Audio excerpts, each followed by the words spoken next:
বর্তমানে বিশ্বের সবাই দ্রুত ওজন কমানোর জন্য আইএফের মধ্যে 2 ধরনের ডায়েট করে থাকে। আর এই ডায়েট করলে আপনি কিন্তু 1 মাসে 10 থেকে 15 কেজি ওজন কমিয়ে নিতে পারবেন। এই ডায়েটে কখন কি খাবেন, কখন কি ব্যায়াম করবেন, এই সব কিছু বলে দেব এই ভিডিওতে। আসসালামু আলাইকুম এভরিওয়ান, কেমন আছেন সবাই? তো ঘুম থেকে উঠে সবার আগে 1 গ্লাস পানির মধ্যে 1 চামচ চিয়া সিড ভিজিয়ে তারপরে কিন্তু হাঁটতে বেরোবেন। আধা ঘন্টা থেকে 40 মিনিটের জন্য হাঁটবেন, অথবা রুমের মধ্যে ডায়েট ড্যান্স বা জুম্বা ড্যান্স করে নেবেন। এরপর চিয়া সিডের পানি খাওয়ার আধা ঘন্টা পর আপনাকে সকালবেলা নাস্তা করতে হবে। তো এইখানে আমি 1 চামচ ঘি দিয়ে 2টা ডিম পোস্ট করে নিব। আপনারা চাইলে 2টা ডিমের মধ্যে যে কোনো ধরনের সবজি দিয়ে, মানে আপনাদের পছন্দ মতো সবজি দিয়ে আপনারা কিন্তু ডিমটাকে ভাজি করতে পারেন। তো আমি এখানে 2টা ডিম পোচ আর নিয়েছি শাকটাকে আমি ভাজি করে নিব। আর বর্তমানে সবাই দ্রুত ওজন কমাতে কিন্তু আইএফের মধ্যে লো কার্ব ডায়েট অথবা কিটো ডায়েট করে থাকে। আইএফের পূর্ণরূপ হলো ইন্টারমিটেন্ট ফাস্টিং। এটা কোনো ডায়েট না, এটা একটা লাইফ স্টাইল অথবা খাবার শিডিউল বলা হয়। যেমন আপনি ধরেন যে দিন রাত মিলে 24 ঘন্টা, তাই না? তো একটা সময় আপনি খাবার খেতে পারবেন, আর একটা সময় আপনি না খেয়ে থাকবেন। যেমন 24 ঘন্টাকে আমরা যদি 12 ঘন্টা খাবার খাই, আর 12 ঘন্টা দেখা গেলো আমরা না খেয়ে থাকলাম। যেমন 14/10 হতে পারে, 16/8 হতে পারে, কিন্তু সব থেকে বেশি ভালো হয় 14/10, মানে 14 ঘন্টা আপনাকে ফাস্টিং করতে হবে, 10 ঘন্টার মধ্যে খাবার খেতে হবে। সেটা কখন থেকে শুরু করবেন? সেটা 6টা থেকে 7টার মধ্যে আপনি সন্ধ্যার রাতের খাবার কমপ্লিট করবেন, আর সকালের খাবার 9টা থেকে 9:30টার মধ্যে খাবার খাবেন। তাহলে কিন্তু আপনার 14 ঘন্টা ফাস্টিং হয়ে যায়।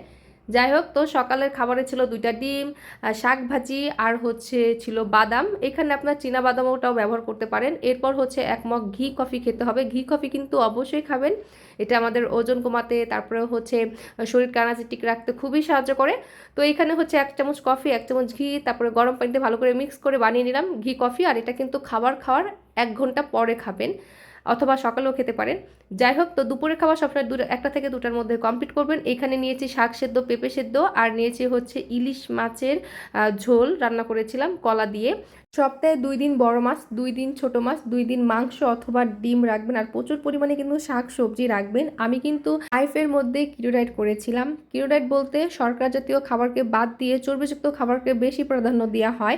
আর এই ডায়েট করে আমি কিন্তু 2 মাসে 20 কেজি ওজন কমিয়েছি। আলহামদুলিল্লাহ, এখন আমি অনেক সুস্থ আছি।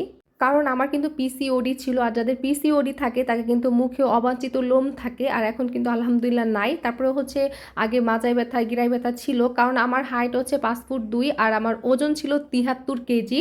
তো তাহলে ভাবেন যে আমি কতটা মোটা ছিলাম, আর এখন আছি 53 কেজি। আলহামদুলিল্লাহ, এখন অনেক সুস্থ আছি। তো যাদের পিসিওডি বা পিসিওএস আছে বা থাইরয়েড আছে বা ওজন কমাতে চান, তাদেরকে বলবো যে আইএফের মধ্যে কিটো ডায়েট করতে অথবা লো কার্ব ডায়েট করার জন্য। আর আপনারা যদি লো কার্ব ডায়েট চান, তাহলে কিন্তু অবশ্যই সেই ভিডিওটা আপনাদের সাথে শেয়ার করব।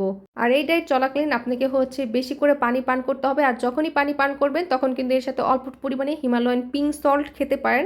আর এর পাশাপাশি আপনারা কিন্তু ডিটক্স ওয়াটার রাখতে পারেন। তো বিকালে নাস্তায় নিয়েছিলাম সিজনাল টক ফল। এখানে আমড়া আছে, আর পেয়ারা আছে। আপনারা এখানে আনারস বা যেই ফলের মিষ্টি খুব কম সেই ফল কিন্তু আপনারা এখানে রাখতে পারেন।